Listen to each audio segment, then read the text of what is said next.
Only 5 of 29 countries were making their commitment, and that's now changed. The commitment was at 2%. Ultimately, that'll be going up quite a bit higher than that. And the United States' commitment to NATO is very strong, remains very strong, but primarily because everyone, the spirit they have, the amount of money they're willing to spend, the additional money that they will be putting up has been really, really amazing to see it. To see the level of spirit in that room is incredible. Well, if you consider putting up tremendously, the additional funds at a level that nobody's ever seen before, I don't think that's helping Russia. I think that NATO is much stronger now than it was 2 days ago. I think that NATO was not doing what they were supposed to be doing, a lot of the countries, and we were doing much more than we should have been doing. Frankly, we were carrying too much of a burden. That's why we call it burden sharing. If the Germans and the Canadians and others don't come up to 2%, what is your fallback position? How will you up the pressure to make them actually? Well, they will. They will. I have no doubt about it. They all made commitments, and they will be up to 2%. It'll be over a relatively short period of years. Okay? We understand your message, but some people ask themselves, will you be tweeting differently once you board the Air Force One? Thank you. No, that's other people that do that. I don't. I'm very consistent. I'm a very stable genius. Go ahead.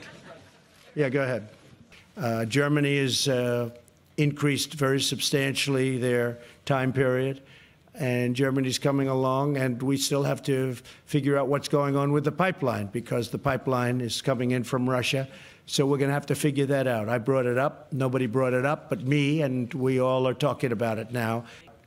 And frankly, maybe everybody's going to have a good relationship with Russia, so there'll be a lot less problem with the pipeline. But to me, that was a very major point of contention. We discussed it at length today. Germany has agreed to do a lot better than they were doing, and we're very happy with that. We had a very good relationship with Angela Merkel. Yeah, I think it's a very effective way to deal, but I didn't deal exactly the way you said. I have great respect for Germany. My father's from Germany. Both of my parents are from the EU, despite the fact they don't treat us well on trade, but I think that'll change also. And I think we'll see that because on the 25th of July, they're coming in to start negotiations with me. We'll see. And if they don't negotiate in good faith, we'll do something having to do with all of the millions of cars that are coming into our country and being taxed at a virtually zero level, at a very low level.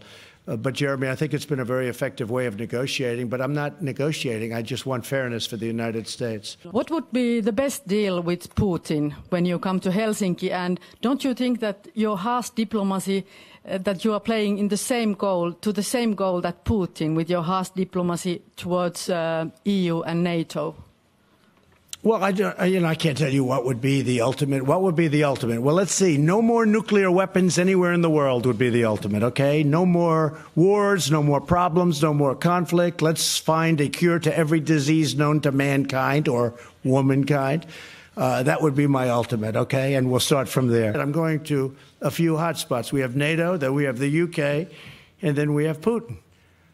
And I said, Putin may be the easiest of them all. You never know. Could you just tell us, why do you think that? Is there something you admire about him? And the second question, because you're just about to go to the UK. Well, he's a competitor. He's been very nice to me the times I've met him. I've been nice to him. He's a competitor.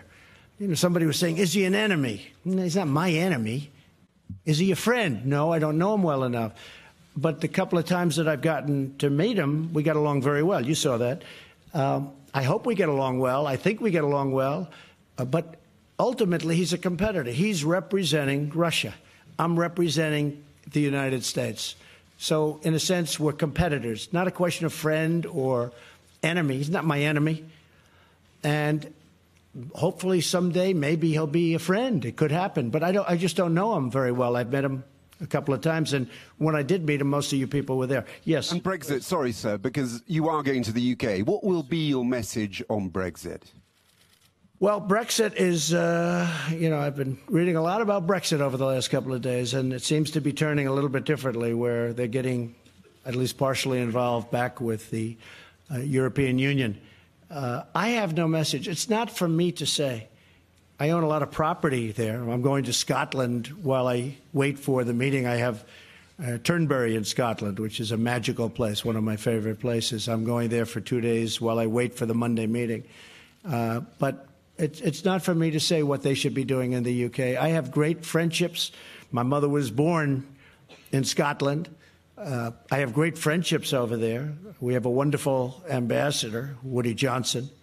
And he's doing by the way, Woody's doing a great job. But it's not for me to say. I'd like to see him be able to work it out so it could go quickly, whatever they work out. Is it heartbreaking? Hard Brexit. Oh, hard Brexit, I see. I thought you said it was heartbreaking. I said that might be going a little bit too far, right? Heartbreaking. Is it heartbreaking? A lot of things are heartbreaking. No, I would say that, Brexit is Brexit. It's not like, I guess when you use the term hard Brexit, I assume that's what you mean. The people voted to break it up, so I would imagine that's what they'll do, but maybe they're taking a little bit of a different route. So I don't know if that's what they voted for. I just want the people to be happy. They're great people. And I do think sure there'll be protests, because there are always protests, but I think there were protests the night of the election both ways.